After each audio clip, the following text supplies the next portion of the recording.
Hello guys. और आज environment की नए टॉपिक में लेकर आया हूं एनवायरनमेंट का। आज हम देखेंगे ऊर्जा संसाधन।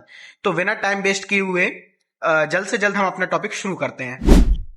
तो ये बहुत बेसिक टर्मिनोलॉजी, आप सब लोग इससे फेमिलियर होंगे कि ऊर्जा संसाधन होता क्या है।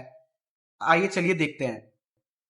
वे सभी प्राकृतिक स्रोत जो हमें विभिन्न कार्यों जैसे कि उद्योगों को चलाने, खाना पकाने, रोशनी, परिवहन, विद्युत उत्पादन के लिए ऊष्मा या ऊर्जा प्रदान करते हैं, उन्हें ऊर्जा संसाधन कहते हैं। ठीक है। तो सीधी सीधी कहने का मतलब है कि जो हमें ऊर्जा देते हैं, चाहे खाना पकाना हो, चाहे रोशनी हो, चाहे विद्युत उत्पादन हो, चाहे हीट हो, तो ये सब जो हमें जो ऊर्जा दे रहे हैं प्राकृतिक संसाधन। ठीक है।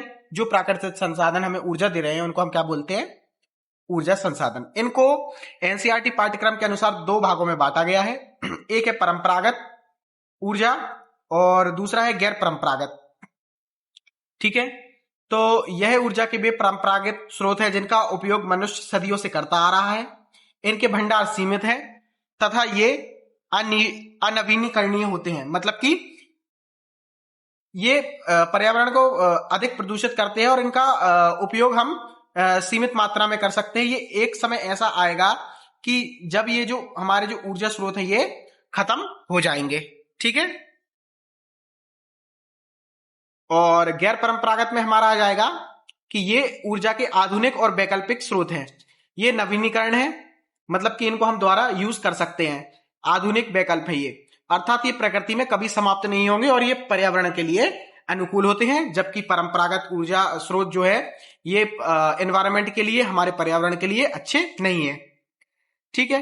तो गैर परंपरागत में हमारी सौर ऊर्जा, पवन ऊर्जा, बायोगैस, भूतापीय ऊर्जा, ज्वारीय ऊर्जा है ना, गैर परंपरागत में आ जाएगा। और परंपरागत में हमारा कोयला, पेट्रोलियम, प्राकृतिक गैस। अच्छा, इसमें एक चीज याद रखने वाली है, जो जल विद्युत है, जल विद्युत ये है तो परंपरागत ऊर्जा, लेकिन ये असल में नवीनीकरण स्रोत है। ठीक है तो परंपरागत ऊर्जा रखा, तो इसको परंपरागत ऊर्जा में रखा गया है श्रेणी में, लेकिन ये नवीनीकरण है, मतलब कि इसका उपयोग बार बार हम कर सकते हैं। आगे बढ़ते हैं। कोयला और उसके प्रकार। तो कोयले को प्राचीन काल में पौधे के जमीन के अंदर दबने और अत्यधिक ताप व दाब के कारण बनने के कारण अंतहित धूप कहा जाता है। ठीक है, मतलब कि बरीड सनशाइन कहा जाता है। इसे उद्योगों की जननी कहते हैं और काला सोना भी कहते हैं। एग्जाम में अगर आपसे पूछ ले जाए काला सोना किसे कहते हैं, तो कोयले को कहते हैं। कोयला कैसे बनता है, तो कई साल पहले, बहुत ही अरब और मिलियन साल पहले क्या हुआ कि जो पौधे थे वो जमीन के अंदर नीचे दब गए, अत्यधिक ताप दाब बढ़ा, तो उसके कारण क्या है, कोयले की उत्पत्ति हुई। ठीक है। कोयले के चार प्रमुख प्रकार होते हैं: एंथ्रेसाइट, बिटुमेन, लिग्नाइट और पीट कोयला। ठीक है। एंथ्रेसाइट मतलब कि इसमें 80% से अधिक कार्बन होता है, मतलब कि यह सर्वोत्तम गुण वाला सबसे कठोर कोयला है। अब क्यों है, इसमें कार्बन की मात्रा अधिक है। अब जितनी कार्बन की मात्रा अधिक होगी उतना कम धुआं देगा, तो ये जलने पर क्या है, बहुत कम धुआं देता है। ठीक है, नाम मात्र का धुआं देता है। ठीक है। और सर्वाधिक ऊष्मा उत्पन्न करता है। और क्या करता है, सर्वाधिक ऊष्मा उत्पन्न करता है। हमें कैसे पता एंथ्रासाइट सबसे अच्छा कोयला है? क्योंकि इसमें 80% से अधिक कार्बन है, और जिसमें सबसे ज्यादा कार्बन होता है वो सबसे अच्छा कोयला कहलाता है। और ये धुआं कम देता है जिसमें कार्बन ज्यादा होता है, और सर्वाधिक गुणवत्ता वाला कोयला है। भारत में ये केवल जम्मू कश्मीर में पाया जाता है। अगर आपसे एग्जाम में पूछ लिया जाए एंथ्रासाइट कोयला कहां पाया जाता है, तो एंथ्रासाइट कोयला जम्मू कश्मीर में पाया जाता है। एंथ्रासाइट कहां है, टॉप पे है। टॉप का कोयला है। और टॉप का कोयला कहां पर मिलेगा, टॉप पे मिलेगा। नक्शे में टॉप कहां है, नक्शे में टॉप हमारा जम्मू कश्मीर है। कहां है नक्शे में टॉप हमारा, जम्मू कश्मीर। तो ये उच्च स्तरीय धातु कर्म और घरेलू हीटिंग में होता है उपयोग। इसका मुख्य उपयोग क्या है, उच्च स्तरीय धातु कर्म और घरेलू हीटिंग में इसका उपयोग किया जाता है। आगे चलते हैं। बिटुमेन, इसमें 60% के आसपास जो है वो कार्बन होता है। यह भारत में पाया जाने वाला सबसे आम और व्यावसायिक रूप से सर्वाधिक लोकप्रिय कोयला है। बिटुमेन भारत में पाया जाने वाला सबसे आम और व्यावसायिक लोकप्रिय कोयला है। व्यावसायिक क्यों है व्यावसायिक? क्योंकि इसका उपयोग बहुत सारी व्यावसायिक व्यावसायिक जगह पर किया जाता है, जैसे धातु शोधन मतलब कि मेटलर्जी के लिए, लोहे को पिघलाने वाली ब्लास्ट फर्नेस में, और बहुत सारी चीजों में बिटुमेन जो कोयला है उसका उपयोग किया जाता है। इसे गोंडवाना कोयला भी कहते हैं। बिटुमेन कोयले को हम क्या कहते हैं? गोंडवाना कोयला भी हम कहते हैं। बिटुमेन कोयला को क्या बोलते हैं हम? गोंडवाना कोयला कहते हैं। आगे बढ़ते हैं हम। अगला आता है लिग्नाइट। इसमें 40 से 55% के आसपास कार्बन रहता है। इसे भूरा कोयला कहते हैं। लिग्नाइट को क्या कहते हैं? भूरा कोयला। लिग्नाइट ना से लिग्नाइट, ये कहां? तमिलनाडु में ज्यादा पाया जाता है। ठीक है। और इसमें क्या होती है? इसमें नमी की मात्रा अधिक होती है। इस कोयले में क्या होती है? नमी की मात्रा अधिक होती है। इसे ब्राउन कोयला मतलब कि भूरा कोयला भी कहते हैं। इसमें नमी की मात्रा अधिक होती है तथा ये ऊष्मा कम देते हैं। लिग्नाइट कोयले को क्या कहते हैं? भूरा कोयला कहते हैं। इसमें नमी की मात्रा अधिक होती है और ये ऊष्मा कम देते हैं। मुख्य रूप से ये कहां पाए जाते हैं? लिग्नाइट कोयला तमिलनाडु में पाया जाता है और मेघालय में पाया जाता है। ठीक है, तमिलनाडु में और मेघालय में पाया जाता है। एक चीज मैं आपको बताना भूल गया, माफ कीजिए, एक चीज मैं आपको बताना भूल गया कि जो बिटुमेन कोयला है ये हमारा मध्य प्रदेश में, छत्तीसगढ़ में और हमारा उड़ीसा में पाया जाता है। ठीक है, लिग्नाइट हमारा तमिलनाडु और मेघालय में पाया जाता है। और इसका जो मुख्य उपयोग है लिग्नाइट कोयले का, ये इलेक्ट्रिसिटी उत्पादन के लिए, मतलब कि विद्युत उत्पादन में इसका उपयोग होता है। अब आते हैं पीट कोयला। पीट कोयला वो होता है जो लकड़ी का कोयला मान सकते हैं, लकड़ी को जलाकर जो कोयला बनाते हैं। इसमें 40% से कम मात्रा में जो है कार्बन रहता है। इसमें बहुत बहुत बहुत ज्यादा नमी रहती है। मतलब कि लिग्नाइट कोयले से भी ज्यादा नमी किसमें रहती है? पीट कोयले में रहती है। सबसे निम्न स्तर का कोयला है पीट कोयला, सबसे निम्न स्तर का कोयला है पीट कोयला। इसमें नमी की मात्रा जो है बहुत अधिक होती है और यह जलने पर बहुत ज्यादा धुआं देता है। क्या देता है? बहुत ज्यादा धुआं देता है। इसका उपयोग घरेलू ईंधन के रूप में करते हैं। कुछ फैक्चुअल डेटा है जो हमारे पास, हम देखते हैं। तो भारत के प्रमुख क्षेत्र कोयले के लिए गोंडवाना कोयला जिसको हम क्या बोलते हैं? बिटुमेन कोयले को ही हम क्या बोलते हैं? गोंडवाना कोयला। कौन सा है ये क्षेत्र? झारखंड का झरिया बोकारो। झरिया भारत का सबसे बड़ा कोयला क्षेत्र है। तो भारत का सबसे बड़ा कोयला क्षेत्र कौन सा है? झारखंड का झरिया बोकारो। ठीक है, एग्जाम में आपसे क्वेश्चन पूछ लिया जाए कि झरिया बोकारो किस राज्य में है, तो झारखंड में है। और झारखंड में कौन सा कोयला क्षेत्र ज्यादा है? तो गोंडवाना कोयला क्षेत्र, जिसको हम बिटुमेन कोयला बोलते हैं। इसके अलावा और कहां पर है?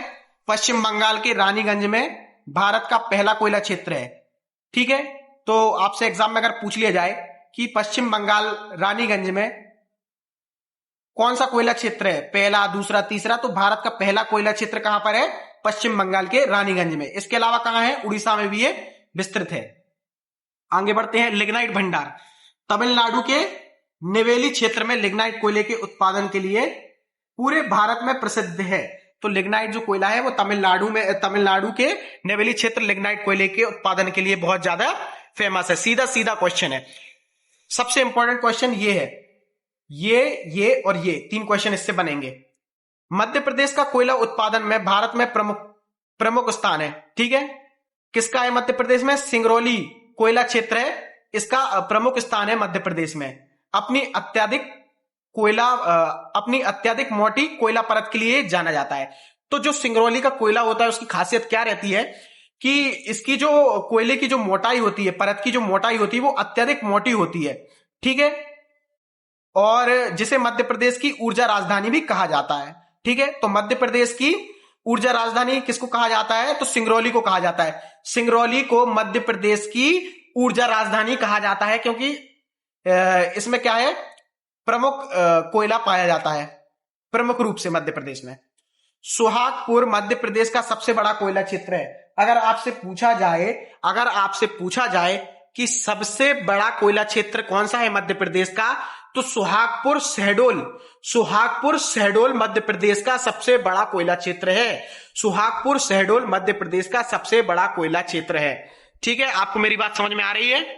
अगर आ रही है तो लाइक कीजिए। आगे बढ़ते हैं। प्राकृतिक गैस। तो ये कार्बन और हाइड्रोजन से मिलकर बनी होती है प्राकृतिक गैस। और इसमें क्या होता है कि प्राकृतिक गैस हाइड्रोकार्बन का मिश्रण तो है ही, लेकिन इसका जो मुख्य घटक है इसमें 80% मीथेन और थोड़ी मात्रा में एथेन, प्रोपेन, ब्यूटेन होता है। इसका मुख्य घटक क्या है प्राकृतिक गैस का? 80% इसमें क्या रहता है? 80% इसमें मीथेन रहता है। क्या रहता है? मीथेन।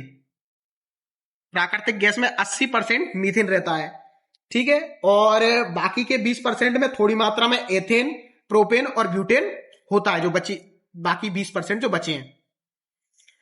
तो प्राकृतिक गैस है क्या? यह पेट्रोलियम निक्षेपों, क्रूड ऑयल के साथ पाई जाने वाली, और जब कच्चे तेल को सतह पर लाया जाता है तो यह गैस मुक्त होती है, ठीक है। CNG, compressed natural gas, exam में फुल फॉर्म पूछ सकते हैं कि सीएनजी का फुल फॉर्म क्या है, आपको उत्तर देना है कंप्रेस्ड नेचुरल गैस। इसका मुख्य घटक, जैसे कि मैं आपको बता चुका हूं कि इसका मुख्य घटक मीथेन है, जो कि 80% है, बाकी का 20% ईथेन, प्रोपेन और ब्यूटेन है, ठीक है। यह पर्यावरण अनुकूल है, और सबसे बड़ी बात यह क्या है? पर्यावरण अनुकूल है। कैसी है ये? पर्यावरण अनुकूल है। लेकिन ये कैसा स्रोत है? अनवीनीकरणीय स्रोत है। ये एक समय के बाद खत्म हो जाएगा, ठीक है। ये अनवीनीकरण स्रोत है, ये एक समय के बाद क्या हो जाएगा? ये खत्म हो जाएगा, ठीक है। तो एक समय के बाद क्या होगा कि ये खत्म हो जाएगी, ठीक है। अनवीनीकरण स्रोत है, मतलब कि जो एक समय के बाद खत्म हो जाए। तो एक जो फैक्ट हमें याद रखना है कि मध्य प्रदेश में गेल, GAIL, गेल द्वारा विजयपुर गुना में एक बड़ा गैस आधारित संयंत्र पाइपलाइन नेटवर्क संचालित किया गया है। कहां पर? मध्य प्रदेश में गेल द्वारा विजयपुर गुना में एक बड़ा गैस आधारित संयंत्र और पाइपलाइन नेटवर्क संचालित किया गया है।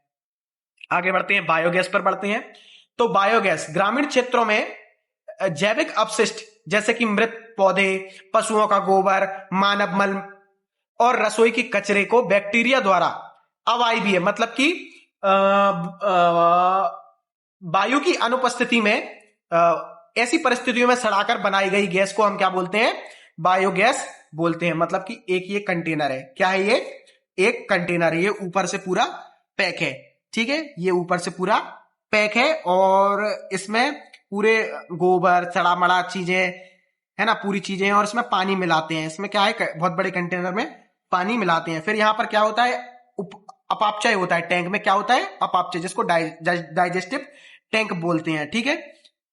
इसमें गोबर और पानी रहता है, ठीक है। अब होता क्या है? जितना आपको गोबर गैस चाहिए तो वो निकाल लेते हैं, जो अपशिष्ट होता है वो खाद के रूप में इसका उपयोग कर लेते हैं, ठीक है। होपफुल इतना आपको समझ में आया होगा। इसको रब कर देते हैं। तो बायोगैस के मुख्य घटक कौन सा है? मीथेन।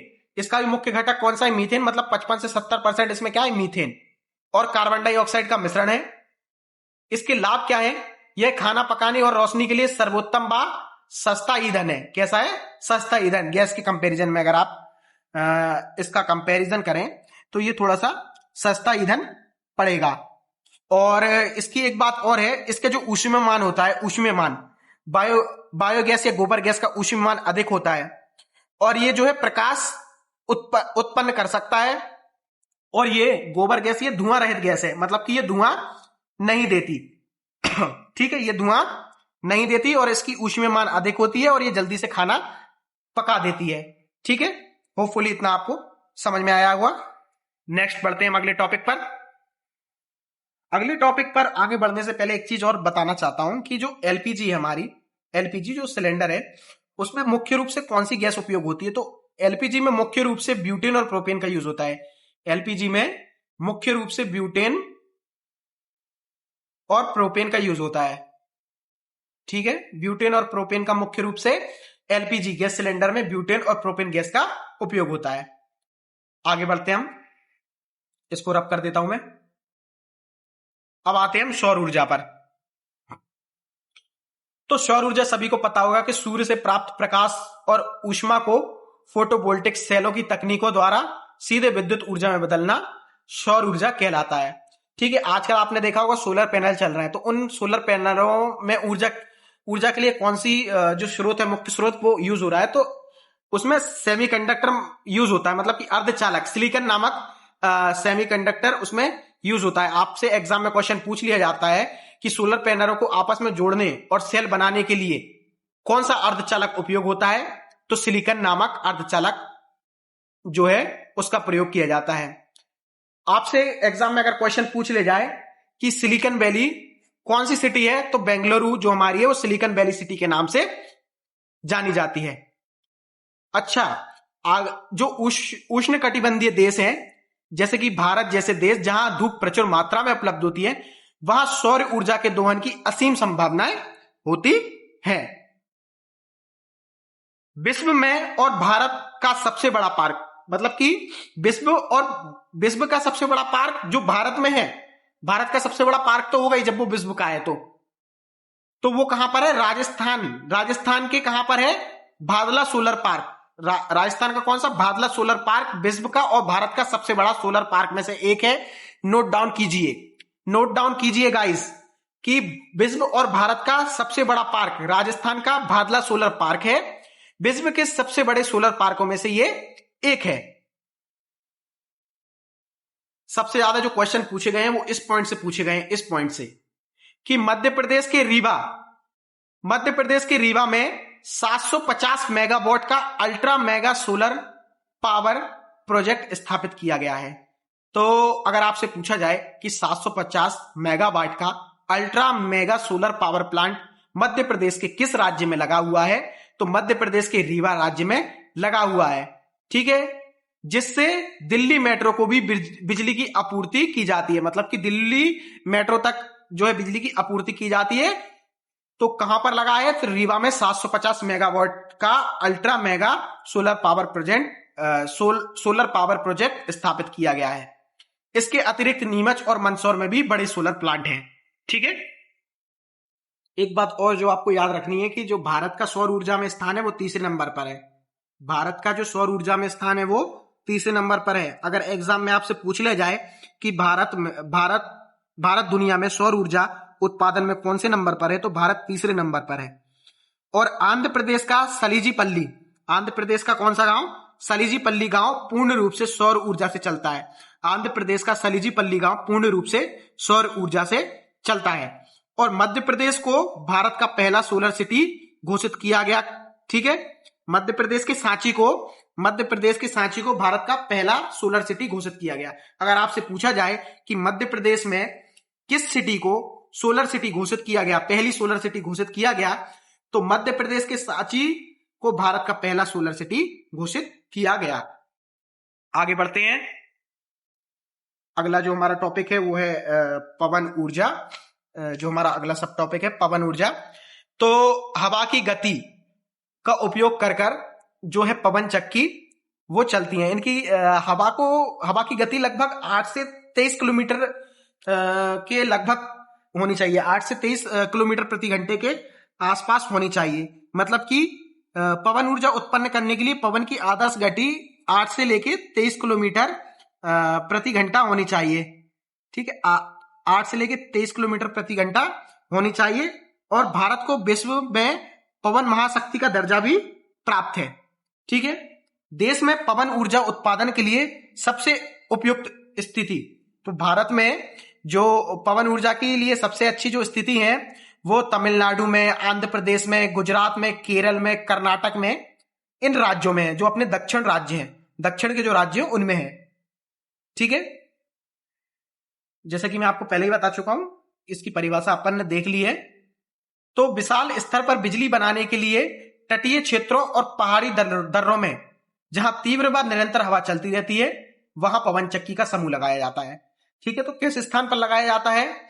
विशाल स्तर पर बिजली बनाने के लिए तटीय क्षेत्रों पर, मतलब कि कोस्टल एरियाओं में, पहाड़ी दर्रों में जहां तीव्र व निरंतर हवा चले, वहां ऐसी जगह पर हम क्या पवन चक्की लगाते हैं। ठीक है, तो भारत में प्रमुख स्थान, भारत का सबसे बड़ा पवन ऊर्जा फार्म क्लस्टर तमिलनाडु के मुपंडल में स्थित है। अगर आपसे एग्जाम में पूछ ले जाए, वेरी वेरी इंपॉर्टेंट, तो भारत का सबसे बड़ा पवन ऊर्जा फार्म क्लस्टर कहां पर है? तो भारत का सबसे बड़ा पवन ऊर्जा फार्म क्लस्टर तमिलनाडु के मुपंडल में स्थित है। और इसके बाद मुपंडल के बाद कहां पर है? तमिलनाडु मुपंडल के बाद गुजरात का स्थान आता है। ठीक है, भारत का, फिर से सुन लीजिएगा इस, भारत का सबसे बड़ा पवन ऊर्जा फार्म क्लस्टर तमिलनाडु के मुपंडल में स्थित है। इसके बाद गुजरात का स्थान आता है। ठीक है। मध्य प्रदेश में पवन ऊर्जा के विकास के लिए पश्चिमी विभाग मतलब कि मालवा का क्षेत्र सर्वाधिक उपयुक्त है। देवास जिले का जामगोदरानी और रतलाम का मामटखेड़ा प्रमुख पवन ऊर्जा संयंत्र क्षेत्र है। अगर मध्य प्रदेश की बात की जाए तो मालवा का क्षेत्र, देवास जिले का जामगोदरानी और रतलाम का मामटखेड़ा प्रमुख पवन ऊर्जा संयंत्र है। ठीक है। और वैश्विक स्तर की अगर हम बात करें तो डेनमार्क को पवनों का देश कहा जाता है। पवन का देश बोल सकते हैं, पवनों तो नहीं होना चाहिए, पवन देश कहते हैं, कंट्री ऑफ विंड्स। आगे बढ़ते हैं भूतापीय ऊर्जा पर। ठीक है। तो भारत के प्रमुख संयंत्र जो है वो देखेंगे। पहले आगे बढ़ते हुए हम परिभाषा देखते हैं। तो पृथ्वी के आंतरिक भाग से प्राप्त ऊष्मा का उपयोग कर उत्पन्न की जाने वाली विद्युत को हम भूतापीय ऊर्जा कहते हैं। गहराई बढ़ने के साथ पृथ्वी का तापमान भी तेजी से बढ़ता है, जिससे भूमिगत जल वाष्प में बदल जाता है और इस भाप से टरबाइन घुमाई जाती है। आगे बढ़ते हैं। जो बहुत ही इंपॉर्टेंट, परिभाषा तो कोई नहीं पूछता है लेकिन फिर भी पता होना चाहिए हमें। जो इंपॉर्टेंट पॉइंट्स हैं वो ये हैं। तो भारत के प्रमुख संयंत्र कौन से हैं भूतापीय ऊर्जा के? तो पूगा घाटी, लद्दाख में स्थित भारत का पहला और प्रमुख भूतापीय ऊर्जा प्रोजेक्ट कहां पर हुआ? तो पूगा घाटी पर। कहां पर हुआ? पूगा घाटी पर। भारत का, फिर से सुनिए, भारत का पहला प्रमुख भूतापीय प्रोजेक्ट कहां पर है?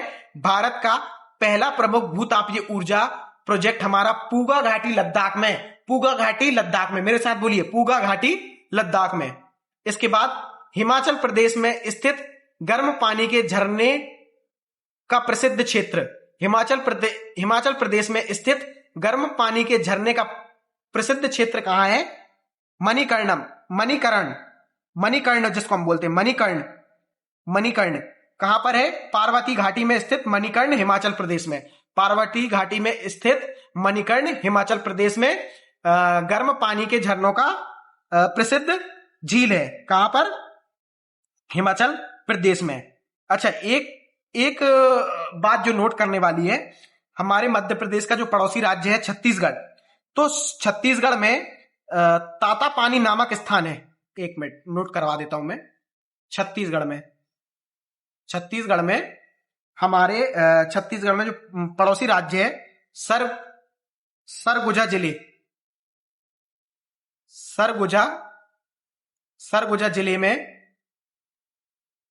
जिले में क्या है?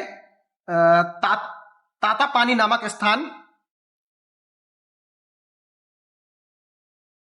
तातापानी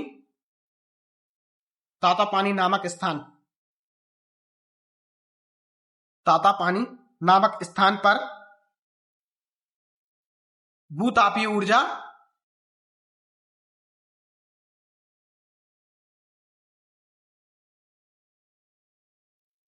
भूतापीय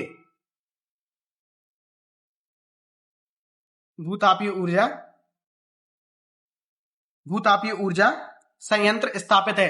तो छत्तीसगढ़ में, हमारे छत्तीसगढ़ पड़ोसी राज्य छत्तीसगढ़ में सरगुजा जिले में तातापानी नामक स्थान पर भूतापीय ऊर्जा संयंत्र स्थापित है। इसको मैं रब कर देता हूं। आगे बढ़ते हैं हम।